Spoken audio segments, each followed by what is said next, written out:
Kontrol dan akuntansi sistem informasi. Yang pertama adalah perkenalan atau introduction, yaitu mengapa sih ancaman terhadap sistem informasi akuntansi itu meningkat. Nah, pada sebagian besar tahun, lebih dari 60% organisasi mengalami kegagalan besar dalam mengendalikan keamanan dan integritas sistem komputer mereka. Adapun beberapa alasan yang menjadi penyebab tersebut, yaitu yang pertama ada informasi tersedia bagi sejumlah pekerja. Nah, misalnya sendiri perusahaan Chevron. Nah, perusahaan Chevron ini memiliki lebih dari 35.000 PC. Yang kedua yaitu ada informasi pada jaringan komputer terdistribusi dan juga sulit dikendalikan. Nah, di perusahaan Chevron ini informasi didistribusikan ke banyak sistem dan ribuan karyawan di seluruh dunia. Nah, setiap sistem ini dan setiap karyawan merupakan titik kerentanan pada pengendalian yang potensial. Yang ketiga yaitu ada pelanggan dan pemasok memiliki akses ke sistem dan data satu sama lain.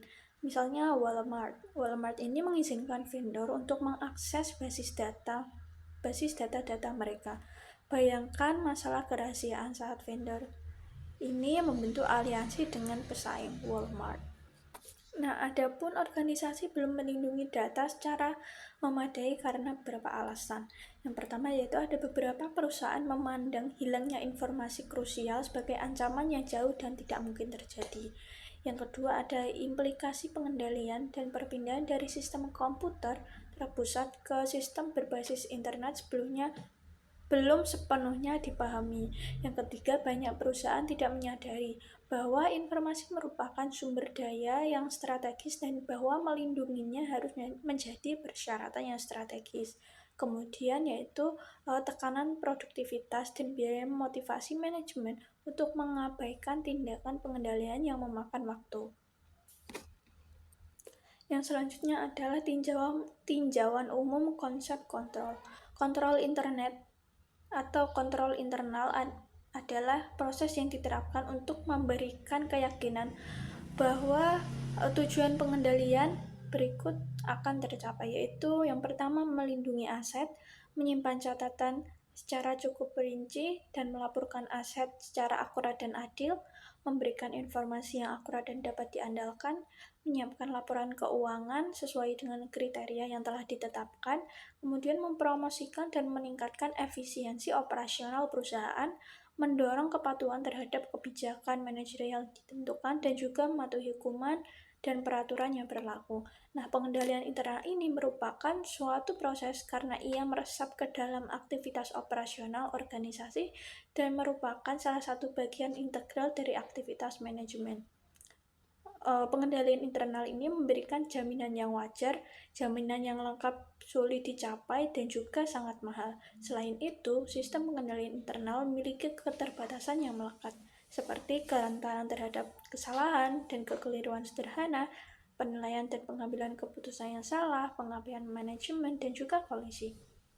Nah, kontrol internal menjalankan 3 fungsi penting, yaitu yang pertama ada pengendalian preventif.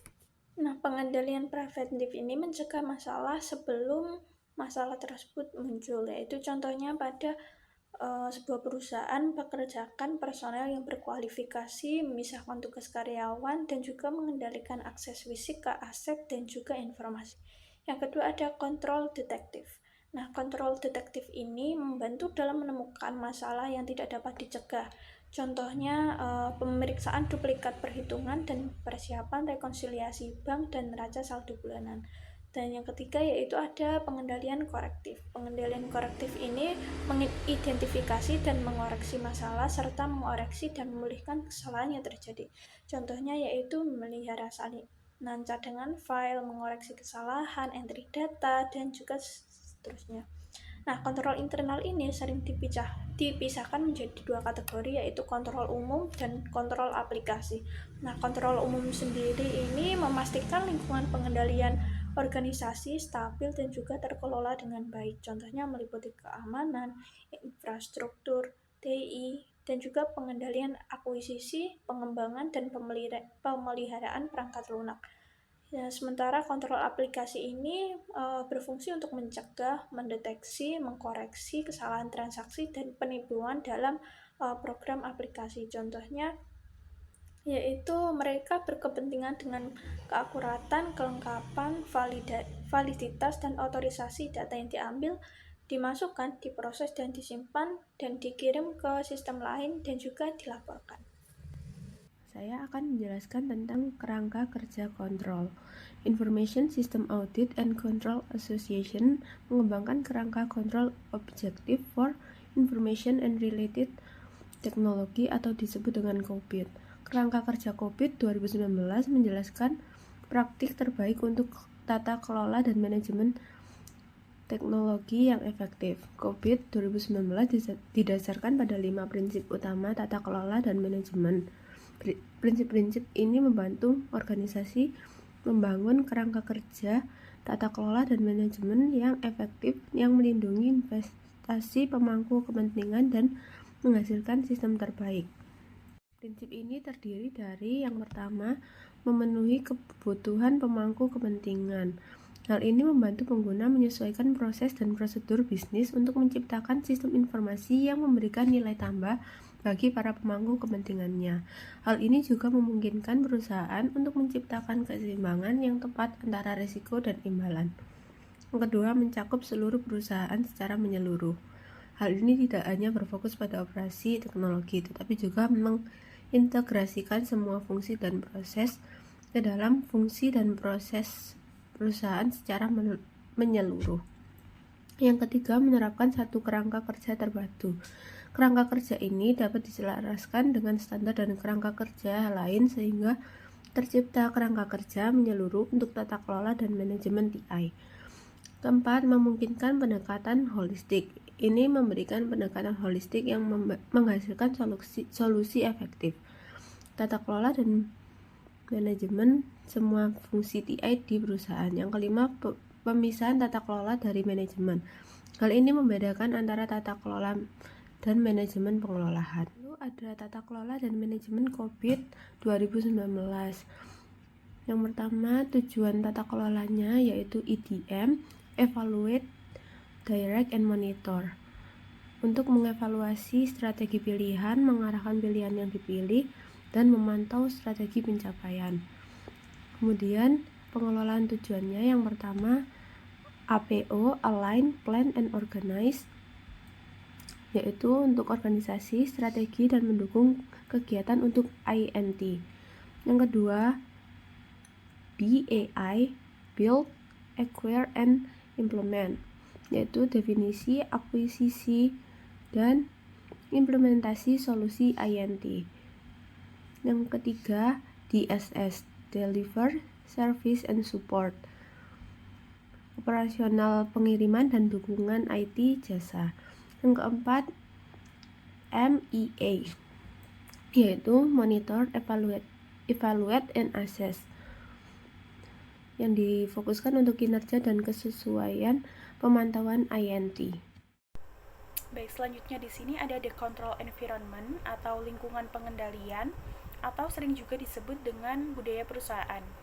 Jadi, control environment sendiri ini merupakan faktor penting yang mempengaruhi bagaimana organisasi itu dapat merumuskan strategi, menetapkan tujuan, mengatur aktivitas bisnis, serta mengidentifikasi, menilai, dan merespon resiko.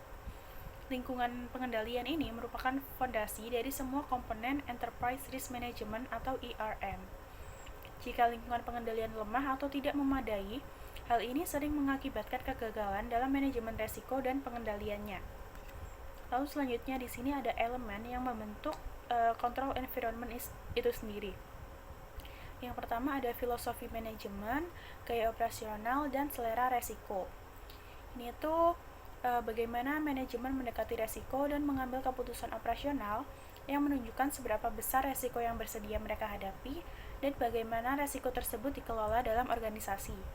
Lalu yang kedua ada komitmen terhadap integritas, nilai etika, dan kompetensi. Penting bagi perusahaan untuk memiliki komitmen yang kuat terhadap integritas, menjalankan nilai-nilai etika yang tinggi, serta memastikan bahwa karyawan dan pimpinan memiliki kompetensi yang sesuai untuk melaksanakan tanggung jawab mereka. Lalu yang ketiga ada pengawasan internal oleh Dewan Direksi. Dewan Direksi bertugas untuk mengawasi pengendalian internal yang ada di perusahaan dan memastikan bahwa kebijakan risiko itu diikuti serta ada akuntabilitas yang jelas dalam setiap tindakan yang diambil. Lalu yang keempat ada struktur organisasi. Struktur organisasi yang jelas ini dapat membantu dalam memastikan adanya garis tanggung jawab yang pasti dan alur komunikasi yang baik serta tugas yang dibagi secara efisien di dalam perusahaan. Lalu yang kelima ada metode penugasan otoritas dan tanggung jawab.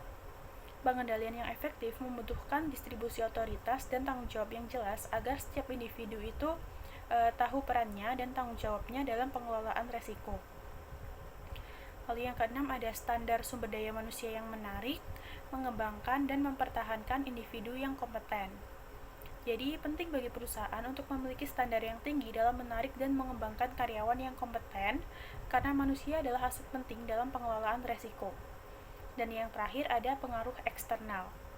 Ini tuh maksudnya faktor-faktor dari luar perusahaan seperti regulasi, persaingan, atau perkembangan teknologi yang mempengaruhi bagaimana lingkungan pengendalian itu dibentuk dan dikelola. Baik, selanjutnya di sini ada risk assessment and risk response atau penilaian resiko dan tanggapan resiko.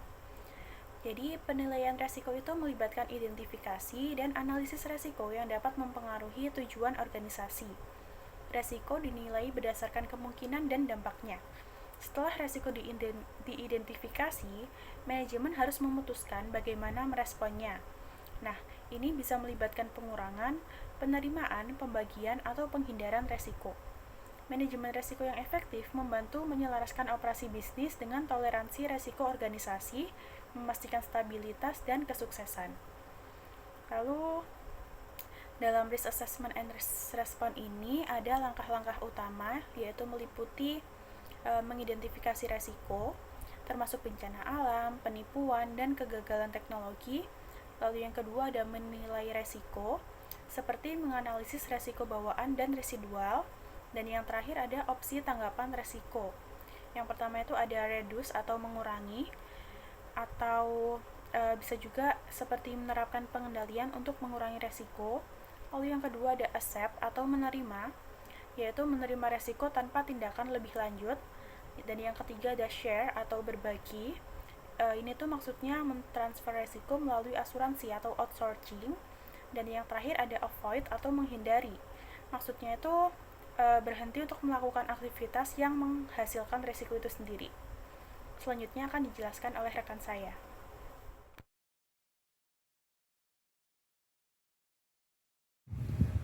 Control activities atau kegiatan pengendalian. Kegiatan pengendalian merupakan kebijakan, prosedur, dan juga aturan yang memberikan jaminan yang wajar bahwasannya tujuan pengendalian telah terpenuhi dan juga tanggapan terhadap resiko telah dilakukan. Manajemen bertanggung jawab untuk mengembangkan sistem yang aman dan terkendali secara memadai, sehingga manajemen harus memastikan bahwa yang pertama, kontrol dipilih dan dikembangkan untuk membantu mengurangi risiko ke tingkat yang dapat diterima. Kemudian yang kedua, pengendalian umum yang tepat dipilih dan dikembangkan atas teknologi. Lalu yang ketiga, kegiatan pengendalian diterapkan dan diikuti sebagaimana ditentukan dalam kebijakan dan prosedur perusahaan. Dalam hal ini, prosedur kontrol terbagi dalam beberapa kategori. Yang pertama, otorisasi yang tepat untuk transaksi dan juga aktivitas. Yang kedua, ada pemisahan tugas. Yang ketiga, yaitu pengembangan proyek dan pengendalian akuisisi. Yang keempat, pengendalian manajemen perubahan. Yang kelima, desain dan penggunaan dokumen dan catatan. Lalu yang keenam, yaitu melindungi aset, catatan, dan data. Yang terakhir, ada pemeriksaan independen atas kerja. Otorisasi transaksi dan juga aktivitas yang tepat. Otorisasi merupakan sebuah kegiatan menetapkan kebijakan yang harus diikuti oleh karyawan, kemudian memberdayakan mereka untuk menjalankan fungsi-fungsi organisasi tertentu. Otorisasi seringkali didokumentasikan dengan menandatangani, menginisialisasi, ataupun memasukkan kode otorisasi pada sebuah dokumen maupun catatan. Sistem komputer dapat merekam tanda tangan digital. Aktivitas atau transaksi tertentu mungkin memiliki konsekuensi sehingga manajemen memberikan otorisasi khusus agar transaksi tersebut dapat terjadi. Namun sebaliknya, manajemen juga dapat memberikan otorisasi kepada karyawan untuk menangani sebuah transaksi rutin tanpa persetujuan khusus, sebuah prosedur yang dikenal sebagai otorisasi umum, di mana manajemen harus memiliki kebijakan tertulis mengenai otorisasi khusus dan umum untuk semua jenis transaksi. Pemisahan tugas. Yang pertama di sini ada pemisahan tugas akuntansi, yaitu memisahkan akuntansi dari berbagai fungsi seperti fungsi otorisasi, penyimpanan, dan pencatatan untuk meminimalkan kemampuan karyawan untuk melakukan sebuah kecurangan. Nah, pemisahan tugas akuntansi ini akan efektif apabila fungsi-fungsi tersebut dipisahkan menurut yang pertama otorisasi, yaitu persetujuan transaksi dan juga keputusan. Lalu yang kedua yaitu pencatatan, yaitu dengan mempersiapkan dokumen sumber, memasukkan data ke dalam sistem komputer, memelihara jurnal, buku besar, file, maupun basis data. Lalu yang ketiga yaitu penitipan, menangani sejumlah uang tunai, peralatan, inventaris, maupun aset tetap, serta menerima cek pelanggan yang masuk dan menulis cek. Kemudian di sini ada pemisahan tugas sistem, yaitu menerapkan prosedur pengendalian untuk membagi wewenang dan tanggung jawab dengan jelas dan tanggung jawab di dalam fungsi sistem informasi. Kemudian ada otorisasi transaksi yang tepat dan aktivitas, merupakan sebuah aktivitas pengendalian yang penting. Sebagai contoh di sini, manajemen harus memberikan otorisasi umum untuk memperoleh transaksi seperti membayar vendor ketika sebuah barang yang dipesan telah diterima. Akan tetapi, dalam pembayaran dalam jumlah tertentu mungkin juga memerlukan sebuah otorisasi khusus.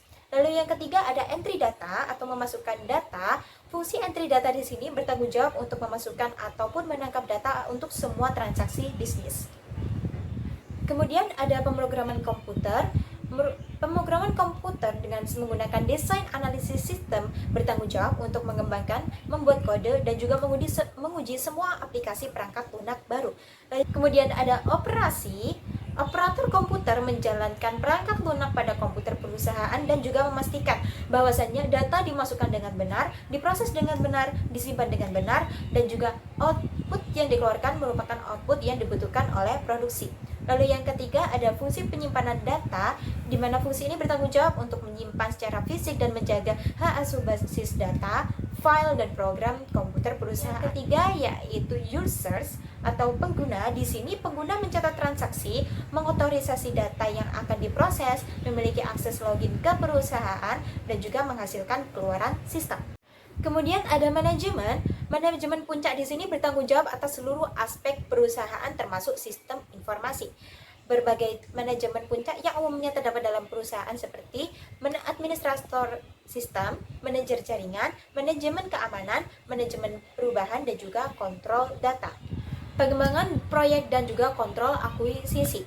Pengendalian pengembangan sistem yang penting itu meliputi beberapa hal, seperti komite pengarah memandu dan juga mengawasi pengembangan dan akuisisi sistem. Kemudian, rencana induk strategis dikembangkan dan diperbarui setiap tahun untuk menyelaraskan sistem informasi organisasi dengan strategi bisnisnya.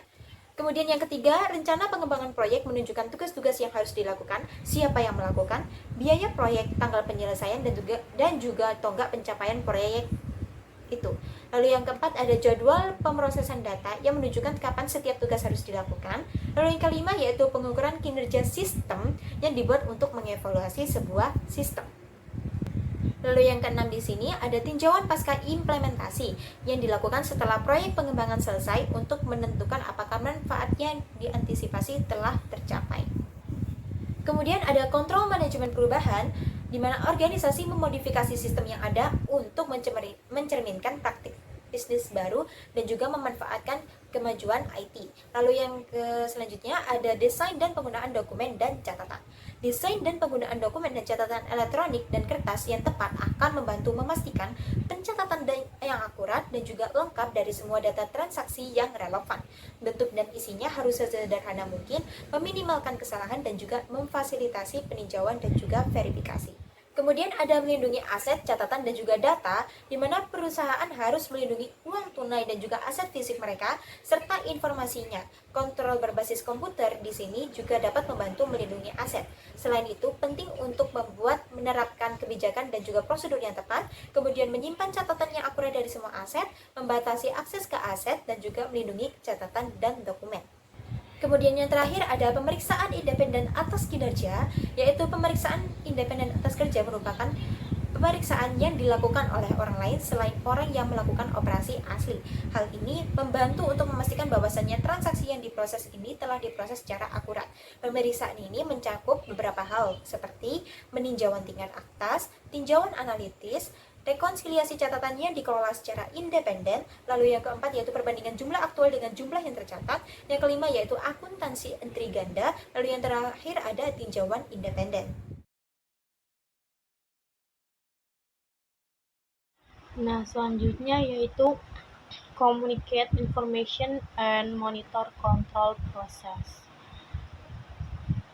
Nah, di sini terdapat information and communication yang merupakan sistem informasi dan komunikasi. Hal ini sangat penting untuk mengumpulkan, mencatat, memproses, menyimpan,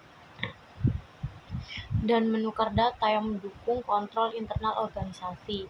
Hal ini dapat melibatkan pemahaman bagaimana transaksi dimulai dan diproses, serta bagaimana data dilaporkan. Sistem informasi akuntansi berperan sentral dalam hal ini, memastikan bahwa semua transaksi yang valid dicatat serta akurat dan dikomunikasikan baik secara internal kepada karyawan maupun eksternal kepada pemangku kepentingan. Informasi ini harus relevan, berkualitas tinggi, dan cukup untuk mendukung langkah-langkah kontrol internal. Komunikasi yang tepat memastikan bahwa semua orang memahami tanggung jawab mereka dalam sistem tersebut. Nah, terdapat 3 prinsip yang mengatur proses informasi dan komunikasi. Yang pertama yaitu menghasilkan informasi berkualitas tinggi untuk mendukung kontrol internal, dan yang kedua yaitu mengomunikasikan informasi ini secara internal agar organisasi dapat beroperasi secara efektif, dan yang terakhir, yang ketiga yaitu membagikan informasi terkait kontrol internal kepada eksternal jika diperlukan. Nah, di slide selanjutnya terdapat monitoring. Monitoring merupakan proses berkelanjutan yang melibatkan evaluasi dan perbaikan sistem kontrol internal untuk memastikan efektivitasnya tetap terjaga. Setiap kekurangan dalam sistem kontrol harus dilaporkan kepada manajemen senior atau dewan direksi untuk tindakan perbaikan.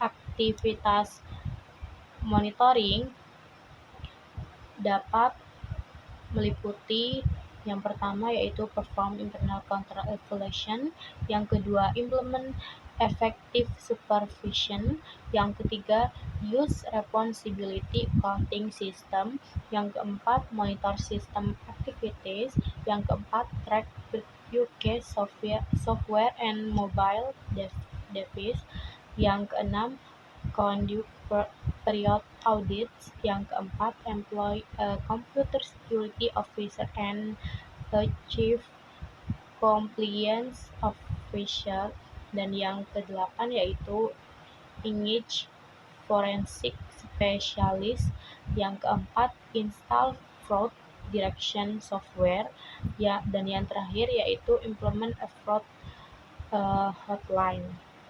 Nah, selanjutnya yaitu summary and case conclusion, yang merupakan ringkasan singkat dari sebuah fakta atau kejadian utama dalam sebuah studi kasus ataupun cerita ataupun laporan. Ringkasan ini mencakup poin-poin penting tanpa detail yang terlalu dalam sehingga pembaca dapat dengan cepat atau memahami inti dari suatu cerita atau laporan ini. Nah, hal ini juga merujuk pada langkah-langkah penyelesaian atau tindakan yang diusulkan untuk mengatasi masalah yang telah diidentifikasi dalam sebuah laporan ataupun cerita ataupun studi kasus. Solusi ini dapat berupa strategi, rencana tindakan ataupun rekomendasi yang didasarkan pada analisis yang mendalam dari masalah yang terjadi. Tujuan dari solusi ini adalah untuk memberikan jawaban yang konkret atau rekomendasi yang relevan untuk mengatasi masalah dalam kasus yang terjadi pada laporan ataupun cerita ataupun studi kasus yang telah diidentifikasi.